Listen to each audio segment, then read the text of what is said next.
Hello, अस्सलाम वालेकुम, नमस्कार, सत श्री अकाल। मैं राहत कुरैशी स्वागत करता हूं आप सब लोगों का सलाम इंडिया चैनल में।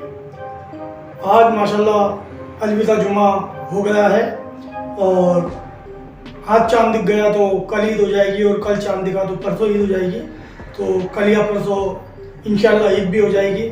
तो आप सब लोगों को मेरी तरफ से अलविदा जुमा बहुत बहुत मुबारक। और मैं ख़ुद अभी हमारे जयपुर में हमारे बड़ी चौपड़ जोरी बाज़ार में जो मस्जिद है वहाँ से नमाज अदा करके आ रहा हूँ। और माशाल्लाह बहुत ज़्यादा भीड़ थी, तकरीबन 2-2.5 लाख 3 लाख आदमी वहाँ मौजूद था और सब ने एक इज्तिमाई नमाज पढ़ी।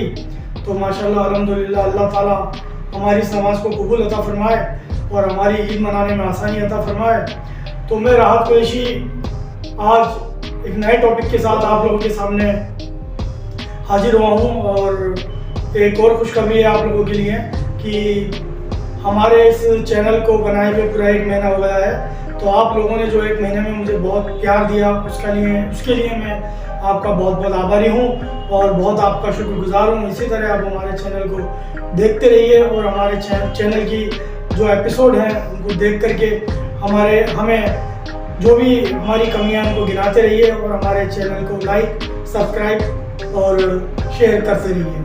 तो बात करते हैं हम आज इस एपिसोड में एक नए टॉपिक पर जो बहुत ही इंटरेस्टिंग टॉपिक है और आपको पसंद आएगा। दोस्तों, आप सब लोग तो जानते ही हैं कि पिछले 1-2 महीने से हमारे देश के एक उत्तर प्रदेश स्टेट में काफ़ी उथल पुथल हो रही है और लगातार गैंगस्टरों के नाम सामने आ रहे हैं। कभी लॉरेंस बिश्नोई किसी को धमकी दे देता है तो कभी अतीक अहमद गैंगस्टर उसका वर्चस्व चलता रहता है। कभी उसके बेटे का इनकाउंटर हुआ, कभी उसकी हत्या हुई और नए 3 गैंगस्टर और हमें अपराधी मिल गए। तो आज हम बात करेंगे कि ये अपराधी कैसे पैदा होते हैं और इनको सबसे बड़ी बात तो ये है कि इन लोगों को हथियार कहाँ से अवेलेबल होते हैं। इन लोगों के पास इतने आधुनिक हथियार होते हैं कि जो हमारी पुलिस के पास भी नहीं होते। तो वो हथियार इनके पास कैसे आते हैं, कहाँ से आते हैं, इस बारे में हम बात करेंगे कि क्या हमारी पुलिस जो हथियार सप्लायर हैं, जो इनको हथियार मुहैया कराते हैं, उन पर अंकुश नहीं लगा सकती, या सब कुछ जानते पूछते होने के बाद भी पुलिस इनको नहीं रोक सकती, या जो ये प्रतिबंधित हथियार बाहर से लेकर आते हैं उनके आदान प्रदान का, इम्पोर्ट एक्सपोर्ट का क्या जरिया है, उस बारे में हम बात करेंगे। क्यों नहीं हम इनको रोक पा रहे हैं। देखिए, हमारे देश की सुरक्षा पे कोई सवाल नहीं है।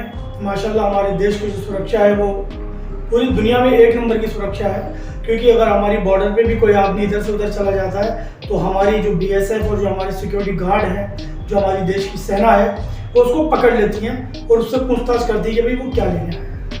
ठीक इसी तरीके से अगर एयरपोर्ट पर कोई संदिग्ध वस्तु लेकर जाता है तो उसको भी हमारे एयरपोर्ट के जो कस्टम अधिकारी हैं वो पकड़ लेते हैं। वो उससे ये पूछते हैं कि भाई ये तू गोल्ड लेकर आया तो कैसे यहाँ से लेकर आया। मतलब हमारी सिक्योरिटी में कोई किसी तरह की कोई शक शुबा नहीं है। हमारी सिक्योरिटी दुनिया की 1 नंबर की सिक्योरिटी है और मुझे फख्र है कि हमारा हिंदुस्तान इस मामले में 1 नंबर पे आता है कि हम किसी भी चीज़ को गैर कानूनी तरीके से नहीं होने देते। लेकिन उसके बावजूद हमारी गैंगस्टरों के पास आधुनिक हथियार आ जाते हैं। ये कहाँ से आते हैं और कौन लोग इनको मुहैया कराते हैं, वो मेरा एक सवाल है हमारे सिस्टम से, हमारी सिक्योरिटी से, कि जब हम एक ड्रोन अगर किसी दूसरी कंट्री से हमारी कंट्री की सीमा में एक ड्रोन घुस जाता है तो हम उसको मार गिराते हैं। अगर बाई एयर कोई अवैध वस्तु हमारे इंडिया में लेकर आता है तो हम उसको पकड़ लेते हैं, उसको अरेस्ट कर लेते हैं। चाहे वो कहीं भी छुपा करके गोल्ड या कुछ दूसरी तस्करी का सामान लेकर आता हो, हम उसको अरेस्ट कर लेते हैं। तो ये हथियारों पर रोक हम क्यों नहीं लगा सकते? आखिर क्यों नहीं लगा सकते? क्या हम उन लोगों पे कार्रवाई नहीं करना चाहते जो इन गैंगस्टरों को हथियार अवेलेबल कराते हैं?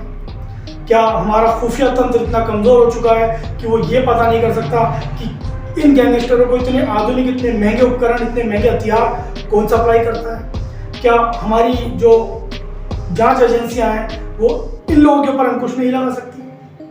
आप सोचिए कितने खतरनाक हथियार इन गैंगस्टरों के पास होते हैं जो हमारी पुलिस फोर्स के पास भी नहीं होते।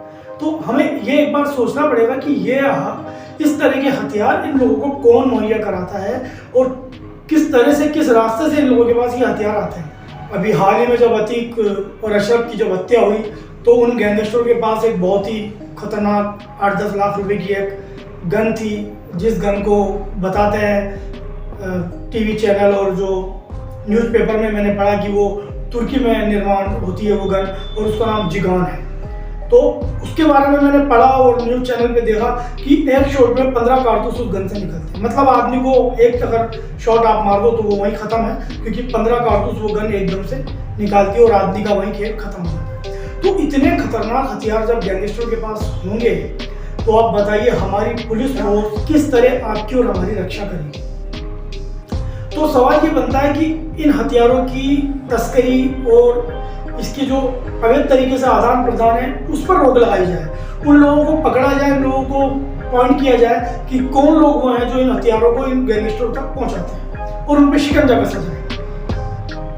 तो ये इससे क्या हुआ कि हमारे जो ये गैंगस्टर जो नए नए आधुनिक हथियार लेकर के किसी को भी मार देते हैं, कभी पुलिस पर अटैक कर देते हैं, कभी आम आदमी को मार देते हैं, उन सब पर अंकुश लगेगा और हमको ये भी पता चलेगा कि आखिर कौन से वो लोग हैं जो इन लोगों को, गैंगस्टरों को ये आधुनिक और इतने खतरनाक हथियार सप्लाई करवा रहे हैं। तो ये मैं इस एपिसोड में आपसे बात करना चाहता था। तो आज अल्लाह का शुक्र है कि मुझे मौका मिला इस अलविदा जुम्मे के दिन, तो मैंने कहा चलो आज मैं फ्री भी हूँ तो थोड़ा बात कर ली जाए आपसे इस बारे में। तो हमारी जांच एजेंसियों को इन पॉइंट पे काम करना चाहिए कि हथियार कौन सप्लाई करता है और कितने हथियार तस्कर है देश में, उन सब पे शिकंजा कसना चाहिए। इस फिल्म का नाम बैड बॉय है और इस फिल्म का जो टीजर मैंने देखा वो मुझे लव स्टोरी टाइप लगा। तो ये 80 के और 70 के दशक में जो फिल्में आया करती थी उस टाइप का मुझे लगा, लेकिन फिर भी एक बार हम फिल्म देखेंगे तो हमको पता लगेगा कि फिल्म में ये जो नए डायरेक्टर प्रोड्यूसर हैं, ये राजकुमार संतोषी की फिल्म है, उन्होंने डायरेक्ट की है, तो वो क्या दिखाना चाहते हैं मिथुन चक्रवर्ती के एक बेटे को लेकर के हम लोगों को, क्या वो एक नया एंटरटेनमेंट देना चाहते हैं। तो ये थी बैड बॉय फिल्म के टीजर के बारे में बात। इसके अलावा एक फिल्म और आ रही है जो तब्बू और इमरान हाशमी की है, वो फिल्म भी आ रही है। उस फिल्म का टीजर भी लॉन्च हो चुका है, उसका टीजर भी मैंने देखा, तो वो भी एक मुझे लग रहा है कि एक सस्पेंसफुल थ्रिलर फिल्म लग रही है मेरे को। तो ईद के बाद ये 2-3 फिल्में आएंगी जिनको हम देखेंगे और किसी का भाई किसी की जान भी लग गई है, उसका भी अभी तक रिपोर्ट कुछ खास आई नहीं है। बिजनेस थोड़ा उनका जैसा सलमान खान की फिल्मों में होता है बिजनेस वैसा नहीं हो पाया, तो हम देखेंगे कि अभी आगे ईद के बाद फिल्म प्रोग्रेस करती है या नहीं करती है। तो इस एपिसोड में दोस्तों यही, फिर हम नेक्स्ट एपिसोड में मिलेंगे एक नए टॉपिक के साथ। नए टॉपिक पे हम आपसे चर्चा करेंगे, नई बात करेंगे। तो आप सबको मेरी तरफ से खुदा हाफिज़, अल्लाह हाफिज़। देखते रहिए हमारा ये चैनल, लाइक कीजिए, शेयर कीजिए, सब्सक्राइब कीजिए। आप सबको मेरी ओर से जुम्मा मुबारक और सलाम इंडिया।